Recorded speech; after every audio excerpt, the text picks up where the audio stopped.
বন্ধুরা, ছোলার ডালটা আমি 3 ঘন্টা ভিজিয়ে রেখেছিলাম। এর মধ্যে কাঁচা লঙ্কা, আদা, টমেটো আর কাজু দিলাম। কাজু দিয়ে আমি করি না, কাজুটা দিয়ে করেছি, খুব টেস্টি হয় এটা। ভাজাও ভালো লাগে, তরকারিও ভালো লাগে। আর সাধারণত এই যে জিনিসগুলো লাগে সেগুলোই দিলাম। অ্যাড করলাম গরম মশলা এর মধ্যে, আমি ধনেপাতা দেবো না বলে। আর আমি এটা পাতলা ঝোল করব, কিভাবে করব দেখাবো বন্ধুরা। আর আমি কিছু ভাজা রাখবো, এটা ভাজাও খুব টেস্টি হয়। কাজু বাদামটা দিলে সত্যি একটু আলাদা, একটু টেস্ট, মানে টেস্টটা একটু বেটার হয়, অনেকটাই বেটার হয়। এইভাবে করে খেয়ে দেখবেন। আর আমি যে ঝোল করছি কিভাবে আমি দেখাচ্ছি।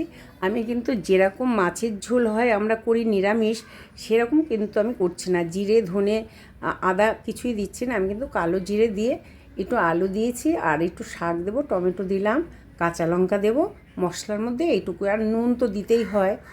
একটা তেজপাতা দিয়েছি। এইটা ভালো করে এমনভাবে এটা ভাজাটা করেছি আঁচটা কমিয়ে, কিন্তু এটা আলুটা সিদ্ধ হয়ে গেছে, সিদ্ধ হয়ে গেছে একদম, মানে অর্ধেকের বেশি সিদ্ধ হয়ে গেছে বন্ধুরা।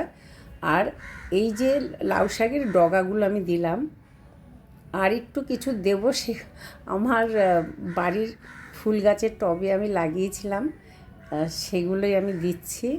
এই যে এইগুলোই টবের মধ্যে হয়েছিল, এগুলো আমি বেশি বড় করি না, কারণ ফুল গাছ নষ্ট হয়ে যায়, তাই আমি একটু ছোটো ছোটো থাকতেই এটা আমরা তুলে খেয়ে নিই।